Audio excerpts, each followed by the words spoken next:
जय श्री कृष्ण दोस्तों, आप सभी का मेरे चैनल में स्वागत है। ओम गणेशाय नमः।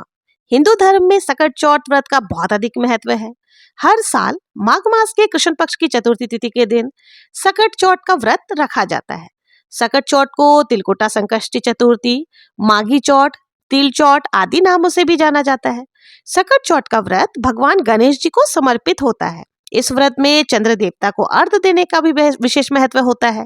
सकट चौथ पर भगवान गणेश जी की उपासना करने से भक्तों के सभी संकट दूर हो जाते हैं और यह व्रत मुख्यतः संतान के लिए रखा जाता है। इस व्रत को करने से विघ्नहर्ता गणेश भगवान संतान के सभी संकटों की रक्षा करते हैं। ऐसी मान्यता है, इस व्रत को करने से संतान निरोगी, दीर्घायु और सुख समृद्धि से परिपूर्ण होती है। इस पर्व पर माताएं अपनी संतान की लंबी आयु और परिवार की सुख समृद्धि की कामना से निर्जला और निराहार उपवास भी रखती हैं। आइए आपको बता दें कि साल 2025 में सकट चौथ का व्रत कब मनाई जाएगी, यानी कि चतुर्थी तिथि कब से कब तक रहेगी। इस दिन पूजा के शुभ मुहूर्त कब से कब तक रहने वाले हैं। चंद्र देवता की पूजा या चंद्र देवता को अर्घ देने का शुभ मुहूर्त कब से कब तक रहेगा।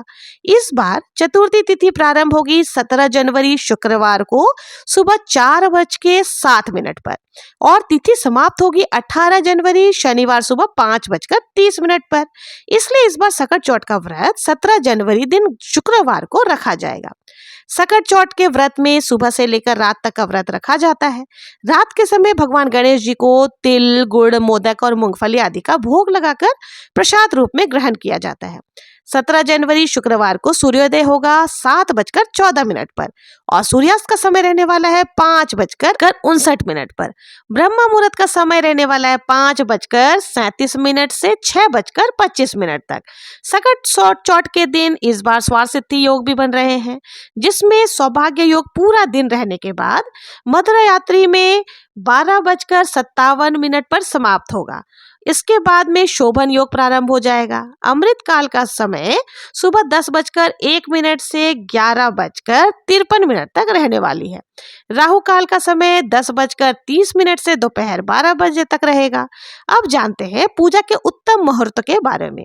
संकट चौथ की पूजा का समय, सुबह का समय जो शुभ मुहूर्त मिलने वाली है वो है 5:54 से लेकर 7:15 तक। शाम की पूजा का शुभ मुहूर्त रहने वाला है 5:48 से 7:09 तक। इसके अलावा अभिजीत मुहूर्त यानी कि दोपहर के समय भी भगवान श्री गणेश जी की पूजा की जाती है, कथा का श्रवण किया जाता है। तो अभिजीत मुहूर्त 12:55 से लेकर के 12:58 तक रहने वाली है। अभिजीत मुहूर्त में की गई पूजा बहुत ही जल्दी सफल मानी जाती है। चंद्रोदय होगा रात को 9:18 पर। तो सकट चौथ के दिन रात को चंद्र देवता को जो अर्घ दिया जाता है वो इस समय के बाद से कभी भी आप अर्घ दे सकते हैं और अपने व्रत का पालन कर सकते हैं। चौथ का व्रत निर्जला और निराहार रखा जाता है। जिनकी सामर्थ्य निर्जला या निराहार रहने की नहीं हो वो इस व्रत में सुबह की पूजा करने के बाद चाय, पानी आदि या जूस आदि ले सकते हैं।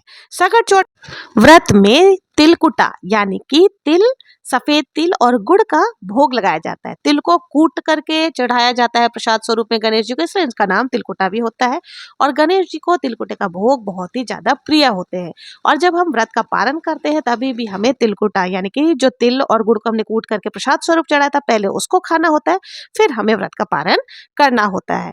तो जो तिलकुटा चौथ है यानी कि सकट चौथ का व्रत कोई भी स्त्री पुरुष कर सकते हैं। विशेष करके गणेश जी की कृपा पाने के लिए आज के दिन नमक के सेवन से बचना चाहिए और विधि विधान से भगवान श्री गणेश जी की पूजा अर्चना करनी चाहिए, मंत्रों का जाप करना चाहिए और देखिए जोत लेना यानी छोटा सा हवन भी जरूर से हमें इस दिन करना होता है और सभी औरतें मिल करके सकट चौथ व्रत की कथा का श्रवण करती हैं। कोई कथा कहता है, कोई हुकारा भरता है, इससे गणेश जी की विशेष कृपा प्राप्त होती है।